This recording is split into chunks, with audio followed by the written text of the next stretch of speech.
My name is Deidre Farmer-Pellman, and I'm lead plaintiff in the lawsuits, and I'm executive director of the Restitution Study Group that has been helping to do research to build the cases for reparations in this litigation.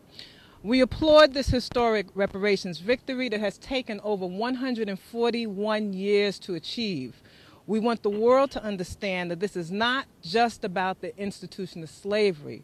We are talking about people. We're talking about 10-year-old Mary Jane, who was enslaved with the help of Aetna Insurance Company. We're talking about an infant boy who was labeled mulatto, who was made a slave by his father, who was also his master, who financed the building of R.J. Reynolds Tobacco Company. We're talking about James Moody, who was forced to work in toxic coal pits with the help of New York Life Insurance Company. These were people, and none of them were ever paid for their labor, but they helped to make defendants in these cases multi-billion and trillion-dollar entities. Where is the justice? This is my pledge to Aetna, Bank of America, J.P. Morgan, and all other defendants in this case. You and your shareholders will never be free from this demand for reparations until you pay the debt. Now is the time. Thank you. Yesterday, the reparations movement won an important victory in the legal arena. The Seventh Circuit Court of Appeals reversed significant parts of U.S. District Court Charles Norgel's decision dismissing the cases we filed over 4.5 years ago around the country. We will now return to the District Court to address the issues of the defendants' violations of state consumer fraud statutes. In addition, we retain the option of going to state courts to pursue claims for disgorgement of profits. Surely, without intending to do so, the Seventh Circuit has demonstrated the importance which the mass movement for reparations in the streets plays in the judicial arena. The U.S. Court of Appeals has reversed a very, very important part of the decision of the District Court. The trial court, Judge Norgel, threw out all parts of this reparations case, but the Court of Appeals reversed him on the fraud claims brought against banks, insurance companies, and transportation companies for their deception about their corporate histories in the slave trade.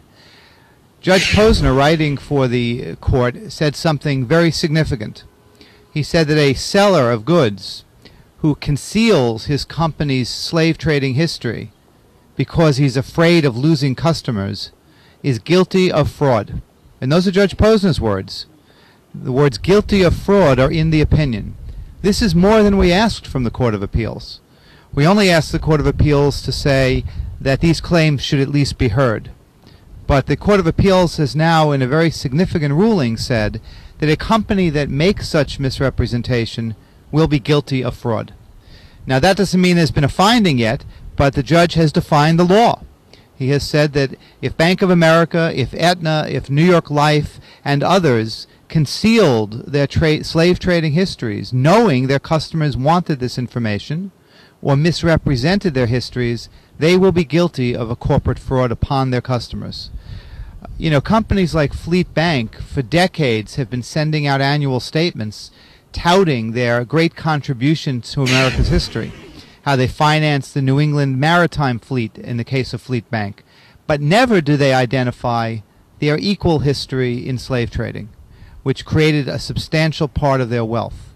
That's a fraud.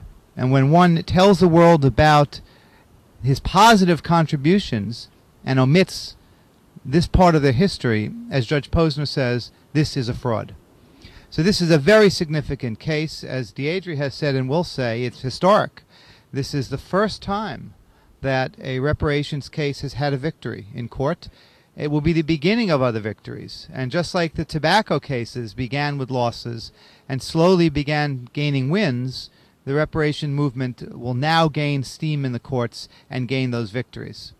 The court has left us with several options that we can pursue either in the federal level or in the state court level in terms of moving forward with this. In addition to the win on the fraud claims, the Court of Appeals has opened the case back up to be refiled on the main claim or the original claim of getting back the profits these companies made from slave trading. Because of the court's decision, which now allows these claims to be refiled, cases can be brought in every state by African American descendants of slaves against these companies under state laws mandating unjust enrichment be punished. So Judge Norgal, the district judge, he said the case is dismissed with prejudice, which means you can't refile it.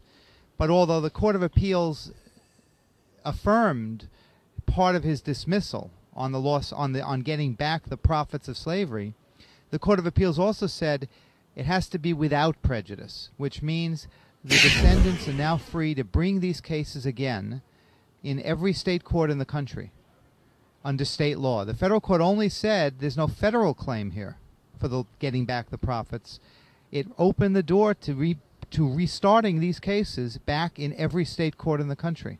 So 50 state court actions can be brought, and I'm hopeful they will, and this really opens the case up all over again against these banks and insurance companies. Right. We're not, I think as Deidre said, we're not going away. Roger and I were discussing this before. You know, the consumer fraud claims are very straightforward. They say that these companies made misrepresentations. They violated state and local disclosure laws. They knew this information was important to their customers, and they concealed it.